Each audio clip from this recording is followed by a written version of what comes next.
अगर आपको आज ईरान और इजराइल के बीच की आग को समझना है तो आपको समय में पीछे जाना पड़ेगा। कभी ये दोनों देश दोस्त थे। शाह के दौर में इजराइल और ईरान ने तेल, इंटेलिजेंस और तकनीक साझा की। दोनों गैर अरब शक्तियां थीं, अरब राष्ट्रवाद के खिलाफ एकजुट। ये रिश्ता पूरी तरह सत्ता में बैठे शाह पर टिका था। 1979 की ईरानी क्रांति ने सब बदल दिया। शाह गए, अयातुल्ला खोमैनी आए और इजराइल अचानक दुश्मन बन गया।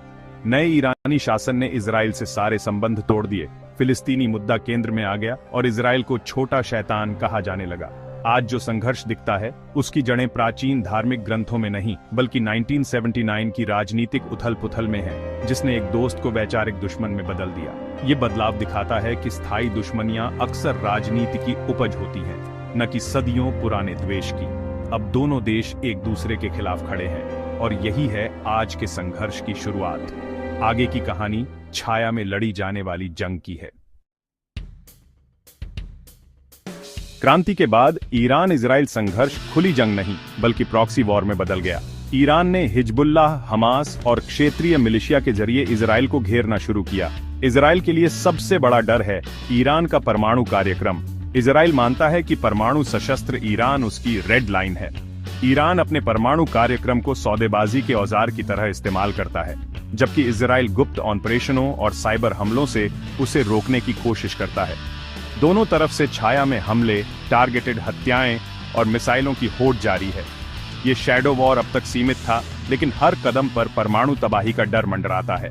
पूरी दुनिया देख रही है, कहीं एक चूक और सब कुछ बदल सकता है। यही है इस संघर्ष की असली खतरनाक। सालों तक दोनों देश छाया में लड़ते रहे। इजराइल के गुप्त हमले, ईरान के प्रॉक्सी। लेकिन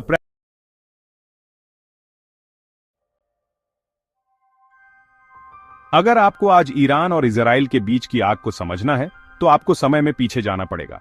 कभी ये दोनों देश दोस्त थे। शाह के दौर में इजराइल और ईरान ने तेल, इंटेलिजेंस और तकनीक साझा की। दोनों गैर अरब शक्तियां थीं, अरब राष्ट्रवाद के खिलाफ एकजुट। ये रिश्ता पूरी तरह सत्ता में बैठे शाह पर टिका था। 1979 की ईरानी क्रांति ने सब बदल दिया। शाह गए, अयातुल्ला खोमैनी आए और इजराइल अचानक दुश्मन बन गया।